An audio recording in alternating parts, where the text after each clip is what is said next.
सांगितलं, medical college, शासकीय वैद्यकीय महाविद्यालय मंजुरी मिळाली म्हणून कोण म्हणत होतं?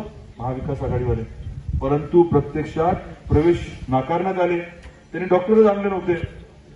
जे इक्विपमेंट लागतं, साधन सामग्री जे लागते ती उपलब्धच नव्हती. त्यामुळे प्रवेश नाकारले. पण आपलं सरकार आलं, तातडीने डॉक्टर आणले, आपण जे लागतं सगळं उपलब्ध केलं आणि प्रवेश प्रक्रिया सुरू केली. यावर्षी तिसरी बॅच 100ची तिसरी बॅच यावर्षी ऍडमिशन घेते. आणि महत्वाचं म्हणजे 450 कोटीचं काम, मेडिकल कॉलेजची इमारत आणि दवाखान्याचं आता सुरू होणार. कुठे? नॅशनल हायवेला लागून. आणि महत्वाचं सगळ्यात म्हणजे त्या दवाखान्यात 300 पेक्षा जास्त तज्ञ डॉक्टर तुमच्या माझ्या रुग्णसेवेसाठी उपस्थित राहणार.